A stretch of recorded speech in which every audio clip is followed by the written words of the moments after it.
केशव के घर में एक कार्निस के ऊपर एक पंडुक ने अंडे दिए थे। केशव और उसकी बहन श्यामा दोनों बड़े गौर से पंडुक को वहां आते जाते देखा करते। प्रातःकाल दोनों आंखें मलते कार्निस के सामने पहुंच जाते और पंडुक या पंडुकी दोनों को वहां बैठा पाते। उनको देखने में दोनों बालकों को न जाने क्या मजा मिलता था। दूध और जलेबी की सुध भी न रहती थी।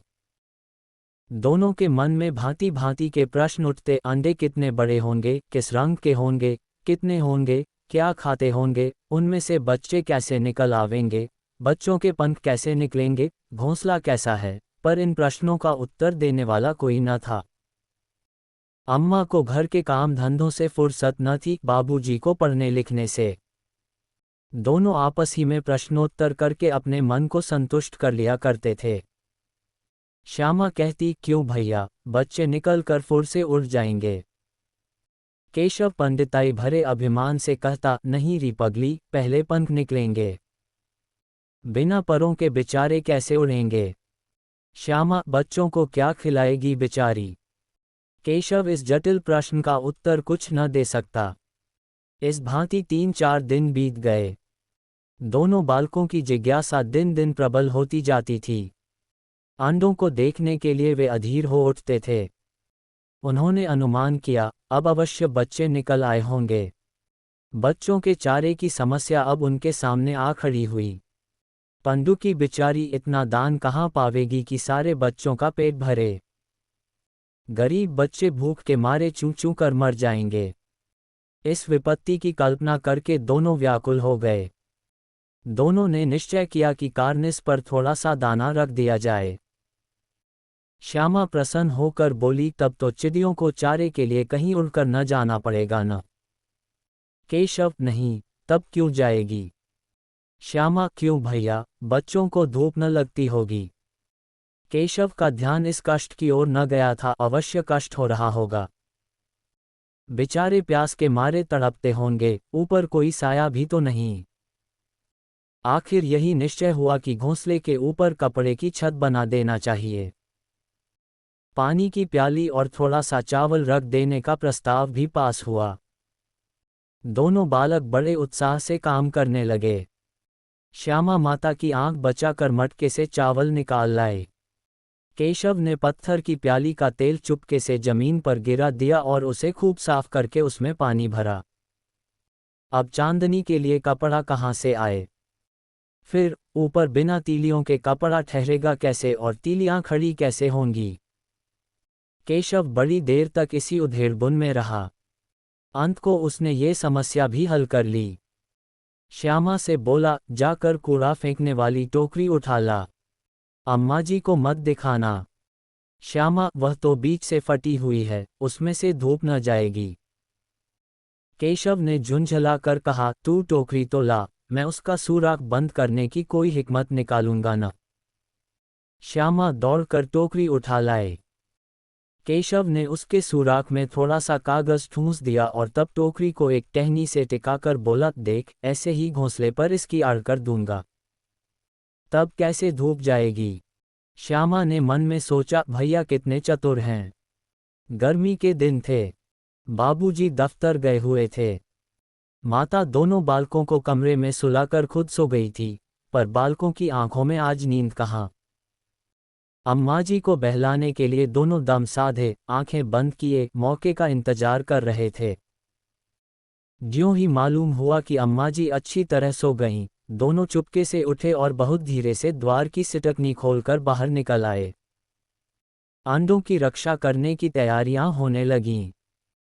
केशव कमरे से एक स्टूल उठा लाया, पर जब उससे काम न चला तो नहाने की चौकी लाकर स्टूल के नीचे रखी और डरते डरते स्टूल पर चढ़ा। श्यामा दोनों हाथों से स्टूल को पकड़े हुई थी। स्टूल चारों पाए बराबर न होने के कारण जिस ओर ज्यादा दबाव पाता था, जरा सा हिल जाता था। उस समय केशव को कितना संयम करना पड़ता था, यह उसी का दिल जानता था। दोनों हाथों से कार्निस पकड़ लेता और श्यामा को दबी आवाज से डांटता, अच्छी तरह पकड़, नहीं उतरकर बहुत मारूंगा। मगर बेचारी श्यामा का मन तो ऊपर कार्निस पर था। बार बार उसका ध्यान इधर चला जाता और हाथ ढीले पड़ जाते। केशव ने ज्यों ही कार्निस पर हाथ रखा, दोनों पंडुक उड़ गए। केशव ने देखा कि कार्निस पर थोड़े से तिनके बिछे हुए हैं और उस पर 3 अंडे पड़े हैं। जैसे घोंसले पर देखे थे, ऐसा कोई घोंसला नहीं है। श्यामा ने नीचे से पूछा, कई बच्चे हैं भैया? केशव, 3 अंडे हैं। अभी बच्चे नहीं निकले। श्यामा, जरा हमें दिखा दो भैया, कितने बड़े हैं? केशव, दिखा दूंगा, पहले जरा चिथड़े ले आ, नीचे बिछा दूं। बेचारे अंडे तिनकों पर पड़े हुए हैं। श्यामा दौड़कर अपनी पुरानी धोती फाड़कर एक टुकड़ा लाए और केशव ने झुककर कपड़ा ले लिया। उसके कई तह करके उसने एक गद्दी बनाई और उसे तिनकों पर बिछाकर 3 अंडे धीरे से उस पर रख दिए। श्यामा ने फिर कहा, हमको भी दिखा दो भैया। केशव, दिखा दूंगा, पहले जरा वह टोकरी तो दे दो, ऊपर साया कर दूं। श्यामा ने टोकरी नीचे से थमा दी और बोली, अब तुम उतर आओ तो मैं भी देखूं। केशव ने टोकरी को एक टहनी से टिकाकर कहा, जा दाना और पानी की प्याली ले आ। मैं उतर जाऊं तो तुझे दिखा दूंगा। श्यामा प्याली और चावल भी लाए। केशव ने टोकरी के नीचे दोनों चीजें रख दी और धीरे से उतर आया। श्यामा ने गिड़गिड़ा कर कहा, अब हमको भी चढ़ा दो भैया। केशव, तू गिर पड़ेगी। श्यामा, न गिरूंगी भैया, तुम नीचे से पकड़े रहना। केशव, ना भैया, कहीं तू गिर गिरा पड़े तो अम्मा जी मेरी चटनी ही बना डालें कि तूने ही चढ़ाया था।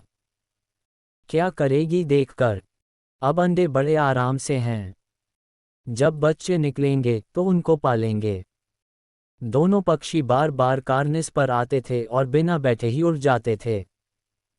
केशव ने सोचा, हम लोगों के भय से यह नहीं बैठते। स्टूल उठाकर कमरे में रख आया। चौकी जहां की तहां रख दी। श्यामा ने आंखों में आंसू भरकर कहा, तुमने मुझे नहीं दिखाया, मैं अम्मा जी से कह दूंगी। केशव, अम्मा जी से कहेगी तो बहुत मारूंगा, कहे देता हूं। श्यामा, तो तुमने मुझे दिखाया क्यों नहीं? केशव, और गिर पड़ती तो 4 सिर न हो जाते। श्यामा, हो जाते। देख लेना, मैं कह दूंगी। इतने में कोठरी का द्वार खुला और माता ने धूप से आंखों को बचाते हुए कहा, तुम दोनों बाहर कब निकल आए?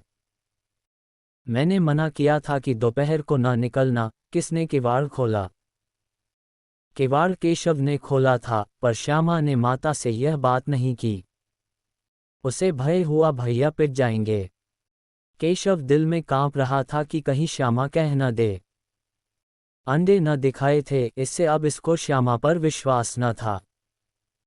श्यामा केवल प्रेमवश चुप थी या इस अपराध में सहयोग के कारण, इसका निर्णय नहीं किया जा सकता।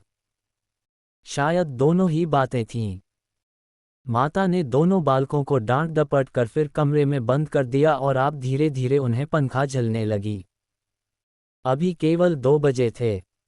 तेज लू चल रही थी। अब की दोनों बालकों को नींद आ गई। 4 बजे एकाएक श्यामा की नींद खुली। किवाड़ खुले हुए थे। वह दौड़ी हुई कार्निस के पास आए और ऊपर की ओर ताकने लगी। पंडुकों का पता न था। सहसा उसकी निगाह नीचे गई और वह उल्टे पांव बेतहाशा दौड़ती हुई कमरे में जाकर जोर से बोली, भैया, अंडे तो नीचे पड़े हैं। बच्चे उड़ गए। केशव घबरा कर उठा और दौड़ा हुआ बाहर आया तो क्या देखता है कि 3 अंडे नीचे टूटे पड़े हैं और उनमें से कोई चूने की सी चीज बाहर निकल आई है। पानी की प्याली भी एक तरफ टूटी पड़ी है। उसके चेहरे का रंग उड़ गया।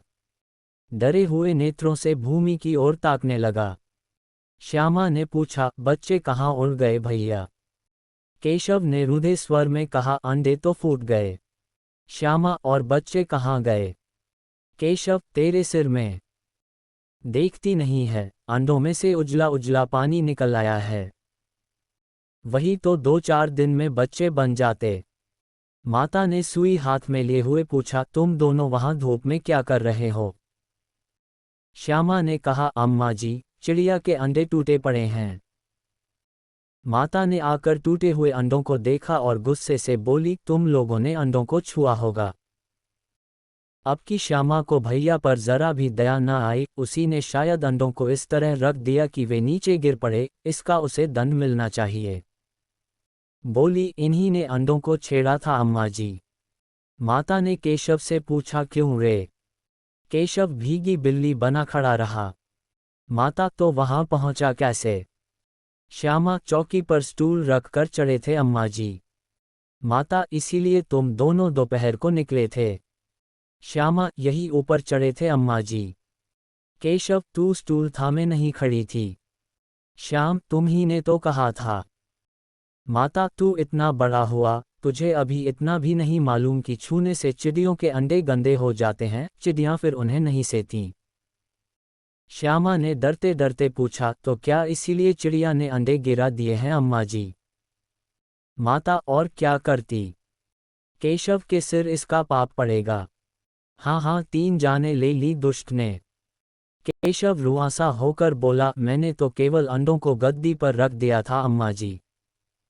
माता को हंसी आ गई, मगर केशव को कई दिनों तक अपनी भूल पर पश्चाताप होता रहा। अंडों की रक्षा करने के भ्रम में उसने उनका सर्वनाश कर डाला था। इसे याद करके वह कभी कभी रो पड़ता था। दोनों चिड़ियां वहां फिर न दिखाई दीं।